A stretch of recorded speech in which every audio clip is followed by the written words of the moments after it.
All right, Ray, when we look back 1 year from now and 5 years from now, will we be saying the Steelers did the right thing by getting rid of George Pickens, or are they going to regret this?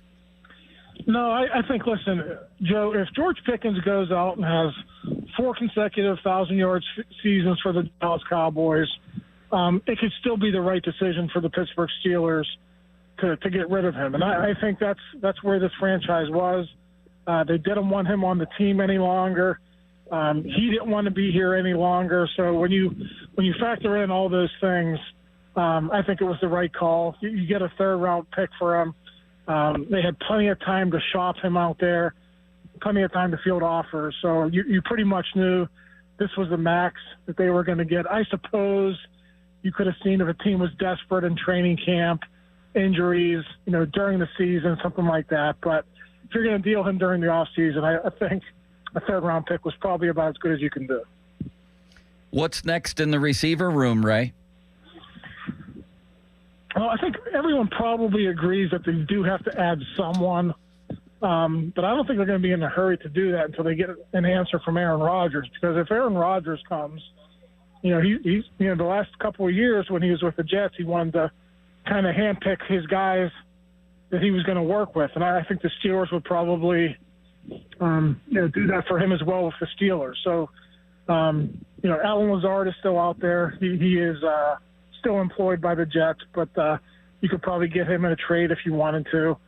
But above and beyond that, you're looking at guys like Keenan Allen, who's still a free agent. Gabe Davis was cut. He had some great years with the Bills, kind of like their big play receiver. So he would be out there. But, there's not a lot of big names out there. So I think they're probably going to have to make do with what they have on the roster and, try to supplement it with one of those guys I just mentioned. You mentioned Gabe Davis. I'm not real high on him, Ray. I saw him play in Buffalo. He was a Josh Allen creation more than anything. I guess that leads us to the running game and the running backs. How's that division of labor going to break down? Is Kaleb going to come right in and grab the top spot? Does he have that opportunity? I don't know about that, but he certainly is one of those guys like in high school or college when he gets off the bus, he looks like an NFL player. I mean, I looked at him, I said, who's this number 20? And, okay, it's Kaleb Johnson. That makes sense. He's a high pick. So he's a bigger guy. He's put together.